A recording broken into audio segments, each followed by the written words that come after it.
Hello! Hello, Bonjour Catherine. bonjour Didier. Tu es du côté de Montpellier, c'est ça? Tu es dans le sud de la France? Oui, j'habite au nord de Montpellier, Au c'est nord de ça. Montpellier, d'accord. Et puis on s'est rencontrés il n'y a pas si longtemps que ça finalement, parce que la première rencontre c'était en octobre dernier, si je me rappelle bien.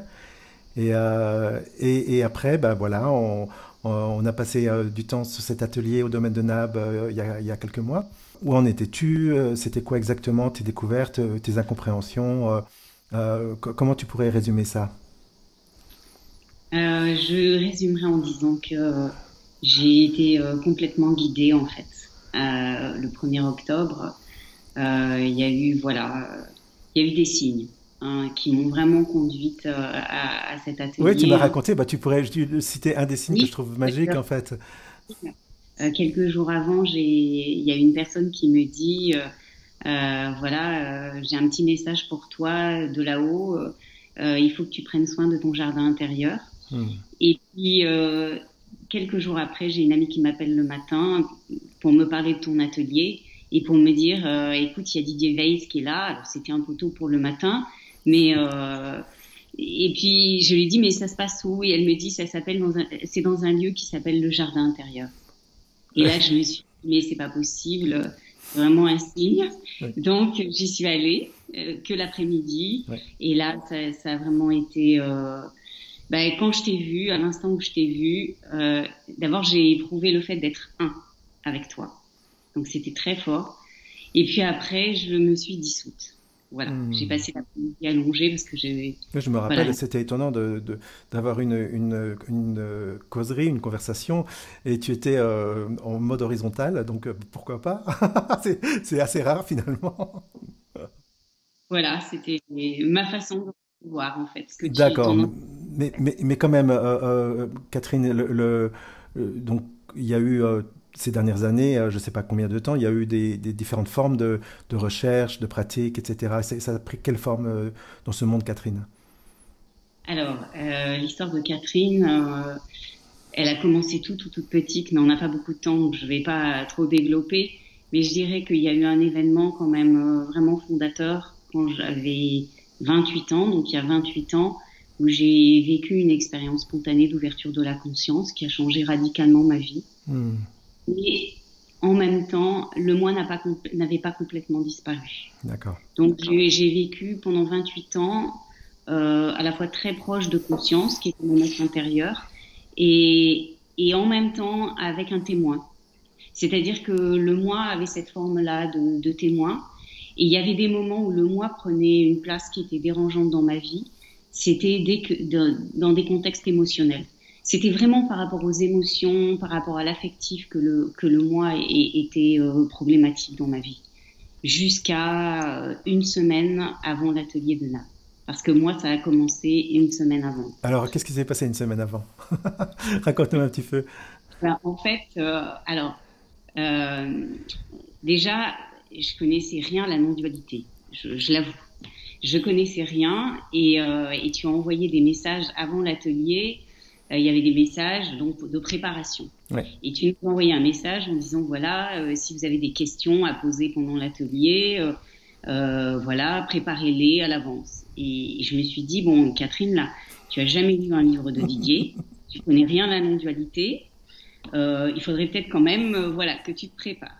Et donc là, à partir de ce moment-là, je l'ai fait de manière extrêmement, par contre, c'est le mot en anglais qui arrive dedicate, mais vraiment, je l'ai fait de tout mon cœur et avec une très forte intensité. Hmm. Donc, j'ai acheté ton livre et puis j'ai commencé à le lire et j'ai eu la même chose que pendant l'atelier, l'après-midi de l'atelier le 1er octobre, c'est-à-dire que je me dissolvais carrément, Hmm. rien qu'à la lecture du livre. Donc, je ne pouvais lire en fait que 2 pages parce qu'après, j'étais dissoute. Et, et donc, en fait, donc c'était très fort la lecture. Et c'est comme, enfin, tu étais avec moi, tu étais là en fait, pendant que je lisais le livre.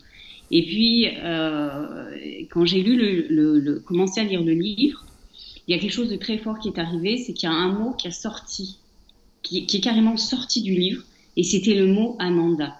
Hmm. Donc, j'ai passé une semaine où le guide, l'aiguillon en fait, le chemin, la voie, c'était Ananda. Et Oui. donc, ça a été très beau parce que finalement, Ananda mettait de la légèreté, mettait de la joie dans un processus qui était quand même un processus de mort, il faut le dire. Bien sûr. Et voilà. Et puis il y a eu aussi, en lisant ton livre, donc le livre c'est Une vie libérée, donc le livre avec le dialogue avec Alain. Et là, il y a eu un passage aussi d'un auteur que je ne connaissais pas. Enfin, je connaissais de nom, mais j'avais jamais rien lu de lui. C'est Stephen Jourdain. Oui. Et là, il s'est passé quelque chose, c'est-à-dire que le texte de Stephen Jourdain me permettait en fait, je mets des guillemets, hein, j'ai conscience de toute la force et toute la puissance du livre, de ton livre, mais ça m'aidait à vivre plus facilement en fait le programme que tu proposais, qui est quand même un programme de dissolution du moi. Et donc j'ai acheté le livre de Stephen Jourdain qui s'appelle Voyage au centre de soi. Oui. Et j'ai lu en fait les deux. Donc en fait je me dissolvais avec toi et je disparaissais peu à peu. Et puis le livre de Stephen me permettait de me raccrocher à conscience, qui était un peu mon phare. Oui, bien sûr. Ben oui, parce que ce qui est proposé, c'est la dissolution, non pas d'un moi, mais la dissolution de l'idée de ce rêve de moi, cette personne séparée. Et donc, même si ça semble être une mort, comme tu l'as dit tout à l'heure, c'est quand même que la mort d'une idée, finalement. Oui, mais encore une fois qu'on a fait le chemin, le passage, on se dit ça. Mais quand on n'a pas fait le passage, c'est sûr. C'est bien plus impressionnant. C'est sûr. Non, je minimise pas du tout le pouvoir effrayant de ce qui est proposé là, hein, dans la direction de la mort, dans la direction de la folie. Il y a plein de signaux d'alerte qui se mettent en place. Et tant mieux, Catherine, tant mieux, parce que ça, de mon point de vue, ces signaux d'alerte illustrent, représentent une vraie prise en compte du message, et non pas une approche philosophique, littéraire du message. Donc ça veut dire que, on parle de moi, et là c'est forcément très dérangeant, c'est presque même une forme d'agression finalement. Et forcément les émotions associées à cette agression habituelle, c'est juste une réaction habituelle de l'organisme, c'est un mécanisme de survie qui est tout à fait normal, se mettent en place, et c'est une mauvaise nouvelle on pourrait dire pour celui qui les vit, mais c'est une très bonne nouvelle de mon point de vue en disant oui, ça commence à percuter, quoi. Voilà. Et donc il s'est passé un événement majeur cette semaine-là, 3 jours avant le début de l'atelier. Je lisais en fait le paragraphe qui est relatif en fait au libre arbitre. Ouais. Et donc je venais de lire le paragraphe et il s'est passé un événement en fait. Un événement assez anodin. Mon fils est tombé dans l'escalier, mais c'était quand même... Et là, j'ai vécu exactement ce je venais de lire dans le livre. Ouais. C'est-à-dire qu'en fait, il y avait... alors, pas du tout de débordement émotionnel, pas du tout la peur qu'il arrive quelque chose à mon fils. Quelque chose de très calme, factuel, et puis pas de responsabilité. J'ai demandé des informations. Les informations, voilà, c'était tomber dans l'escalier. Il a sauté des marches, il n'avait pas mis ses chaussures. Et puis, aucun jugement, rien. Un calme complet. Ouais. Et mon fils n'en revenait pas, évidemment. C'était plus la même maman, mais maman, mets-toi en colère, fâche-toi, fais quelque chose. Redeviens maman. Non, il était content. Justement, il n'y avait pas de peur, il n'y avait pas toute l'angoisse que je pouvais avoir avant par rapport à qu'il arrive quelque chose à mon fils. Ouais. Et là, voilà, les choses se sont faites de manière très, très calme. Donc tout ce qu'il a fallu, aller chez le médecin, les radios et tout, enfin tout allait bien. Et en fait, le lendemain, une fois que l'événement était passé, il y a une partie en fait du processus en fait de dissolution du moi qui avait commencé. Bien sûr, bien sûr. Et ça a été très très net parce que c'était donc 2 jours avant d'arriver à Nab. Là, j'ai commencé à sentir à l'intérieur que Catherine, c'était le moment de lui dire adieu. Mmh. Je l'ai vraiment senti. Mmh. Alors j'avais aussi un petit peu joué, je te l'avais partagé, c'est que quelques jours de un jour et demi, j'ai joué à être morte. Oui. Et c'est vrai que ça a bien marché. Et donc voilà, donc en fait pour Mais moi, je crois que je t'avais dit que ce jeu de à jouer être morte était vraiment la porte d'entrée de Ramana Maharshi. Donc tu as fait du Ramana Maharshi sans le savoir réellement. C'est drôle parce que c'est vraiment Memento Mori et d'aller jusqu'au bout de ça, c'est vraiment une grande puissance. C'est utilisé dans plein de voies chamaniques, etc. Et intuitivement, tu as compris que c'était une possibilité à explorer. Et il y a eu ce courage. Je dis, c'est pas le courage de Catherine parce que on sait bien que c'est pas comme ça que ça fonctionne, mais qui est apparu à ce moment-là d'aller jusqu'au bout à cet endroit-là. voilà. Et donc après, eh bien la veille d'aller à l'atelier de Nab, eh bien j'ai dit au revoir à Catherine. Oh, Là, j'ai éprouvé vraiment de la tristesse. J'ai pleuré. Hein. hmm. J'ai pleuré sur Catherine, l'histoire. Je lui ai dit au revoir. Intérieurement, j'ai aussi dit au revoir à mon fils. Je lui ai dit, voilà, que je l'aimerais toujours. Je ne savais pas comment j'allais revenir, mais que je l'aimerais toujours. En tout cas, peut-être d'une autre manière, mais que, voilà. Wow. C'est magnifique, ça vraiment. C'est demandé souvent parce que c'est pas métaphorique finalement. Il y a vraiment une Catherine, en tout cas un des aspects qui peut disparaître. Et de faire ses adieux, c'est une forme de validation qui dit, bah voilà, maintenant c'est possible. Hein, je m'autorise à passer à autre chose, à un autre mode de fonctionnement. Et d'arrêter d'écouter cette Catherine qui a été chouette, mais à un moment donné, elle était très envahissante, et que peut-être une autre forme de vie peut se mettre en place. Et ça, c'est une intuition qui est très forte et qui amène ce courage finalement à cet endroit-là. Hein. Ouais, c'est magnifique. Ouais. Voilà. Et après, tu es arrivé donc cet atelier et donc tu as fait Oui, partie du groupe.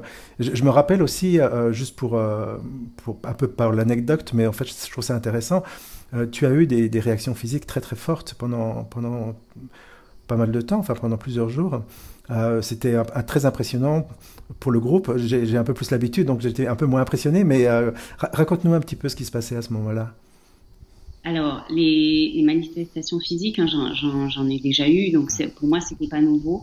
Ben, je l'ai eu au moment, alors, je dirais au moment où le moi a disparu, parce que ça a été quand même, alors ça a été au tout début de l'atelier, parce que c'est vrai que j'étais arrivée déjà bien, Bien cuite. et bien cuite, et donc c'était la première matinée, et donc il s'est passé quelque chose. Tu as dit quelque chose. Je crois que c'était le moment où tu parlais du capitaine Haddock et d'Hergé, il me semble. Et puis, je sais que intérieurement, je sais pas, je l'ai dit à voix haute parce que j'ai été poussée par quelque chose. J'ai dit, il y a personne. Et toi, tu as répondu, tu as dit, il y a personne. Et à ce moment-là, tu as disparu.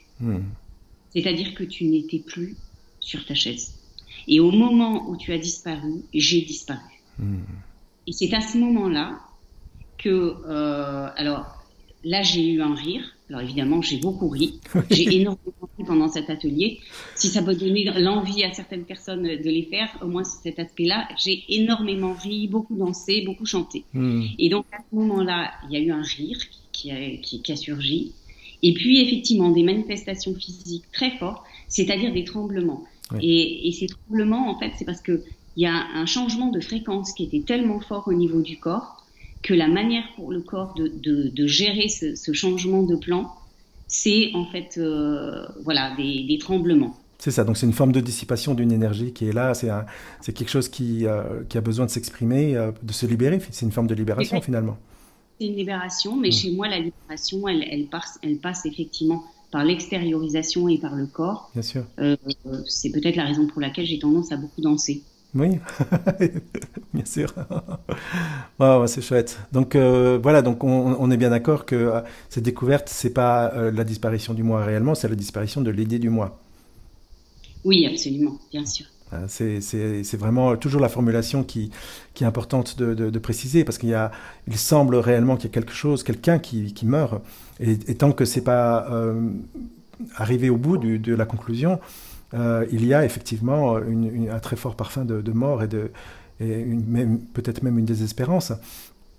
Et quand, donc de l'autre côté du portail, on pourrait dire, donc de Gateless Gate de la tradition, de l'autre côté de ce portail, on pourrait dire, on se retourne, mais métaphoriquement, pour regarder, on s'aperçoit qu'il n'y a jamais réellement eu de portail, que ce qui a été découvert a toujours été là, et que la séparation et toute la représentation et toutes les histoires et toute la peur et toute la douleur étaient purement d'ordre imaginaire finalement. En tout cas, la cause, pas le vécu. Le vécu est réel, hein, c'est toujours l'histoire du serpent et de la corde. Le vécu du serpent est réel, avec les peurs, etc. Mais la cause a été découverte comme étant hallucinatoire. Oui, je dirais qu'en fait, on se rend compte que ce qui faisait souffrir, c'est toute l'histoire qu'on se racontait autour d'un événement. Parce que tu vois, aujourd'hui, à l'endroit où je suis, la vie est factuelle. Oui. C'est-à-dire qu'il y a des événements, c'est factuel, et finalement, il y a personne pour rajouter, pour mettre de l'emphase, pour dramatiser. Voilà, les choses sont factuelles. C'est ça, donc on retourne à ce que Ramesh Balsekar essayait d'illustrer avec son concept du working mind et du thinking mind. Donc le working mind et les pensées qui arrivent factuelles par rapport à une situation, qui permettent de faire un choix, qui permettent que la vie continue à se dérouler, qui peuvent aussi même diminuer et disparaître, mais ça c'est une autre histoire, mais en tout cas c'est factuel. Et le thinking mind qui est mon histoire, l'histoire du pauvre moi ou l'histoire du super moi, d'ailleurs les deux sont aussi... et tout ce qui va avec autour de ça, au niveau de la souffrance qui est générée par rapport à ça, et de l'anxiété, de la peur, etc. Donc c'est le thinking mind, donc c'est ce perroquet un peu idiot qui raconte tout le temps des choses idiotes, s'envole finalement, c'est juste ça. Oui. C'est-à-dire qu'il n'y a plus de perroquets aussi. Oui. Moi, il n'y a plus de perroquets. Voilà, comment rebaptiser le thème des ateliers ou comment perdre son perroquet. Oui.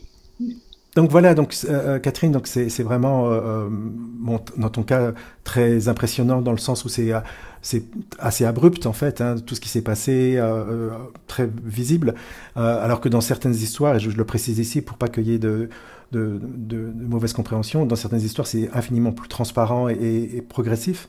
Ça dépend juste un petit peu où l'histoire se trouve, à quel endroit, quel est le... bon, souvent je cite José Leroy, que je crois qu'il disait que ceux qui ont ce genre d'expérience, dont je fais partie aussi, sont les mauvais élèves, parce que il y a beaucoup à processer, quoi. Il y a beaucoup à absorber, il y a un changement assez radical à accompagner, et pour d'autres, il y a quelque chose de beaucoup plus naturel et beaucoup plus transparent finalement dans cette réalisation. Et les deux sont valables aussi. C'est pas un facteur de mesure d'une quantité de réalisation, parce qu'on est bien d'accord, ce n'est pas une quantité. Non, absolument pas. Et puis c'est surtout là où il y a vraiment les erreurs qu'on a, il n'y a aucune idée de mérite dans tout ça. C'est ça. C'est vraiment le truc. L'idée que le moi se construit, c'est que voilà, on mérite, qu'il y a tout ça. Et moi, c'est vrai que la semaine après, donc il y a eu des changements, enfin des intégrations, hein, donc parce que finalement c'était il y a pas si longtemps, c'était au mois de mai, tu vois, donc c'était il y a un mois et demi. Et au bout d'une semaine, il y a quelque chose qui a disparu. J'ai perdu la spiritualité. Ça a créé une forme de deuil, hein. J'ai été un peu triste.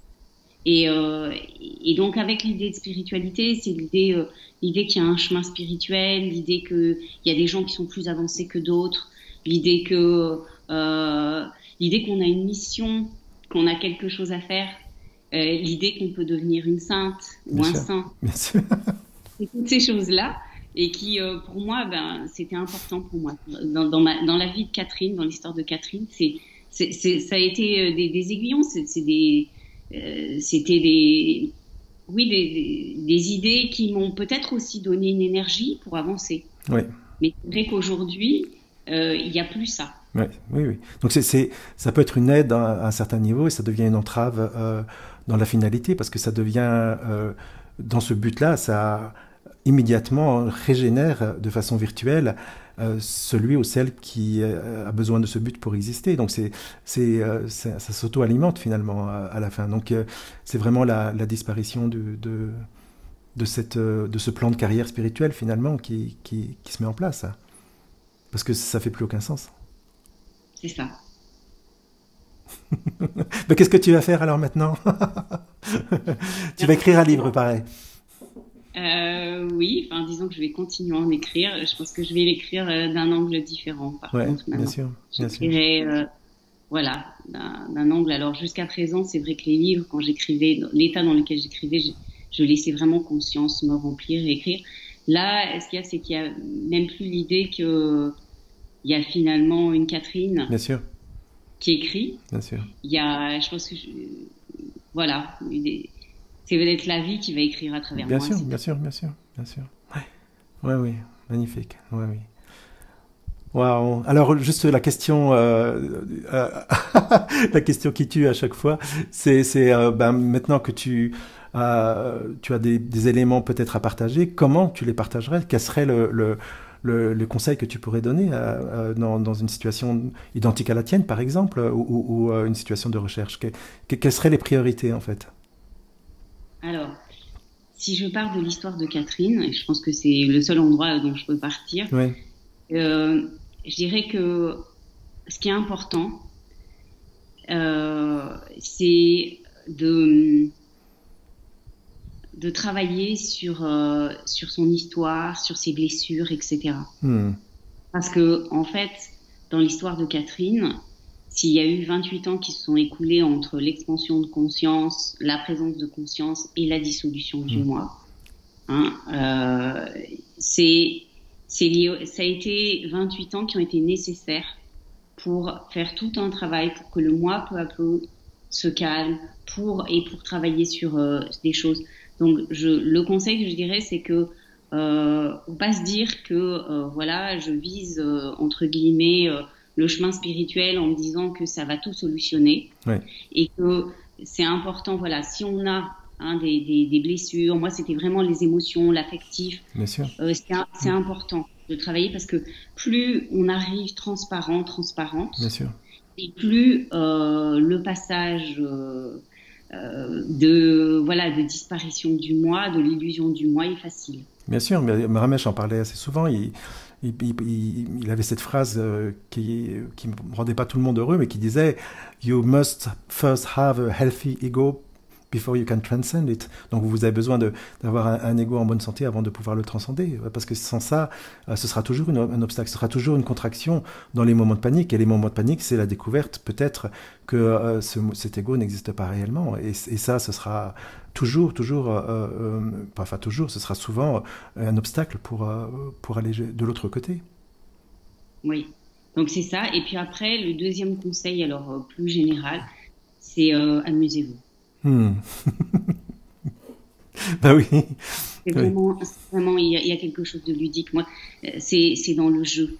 Ouais. C'est-à-dire ne pas se prendre au sérieux, Hmm. parce que la vie, en fait, la vie, elle se prend pas du tout au sérieux. Ouais.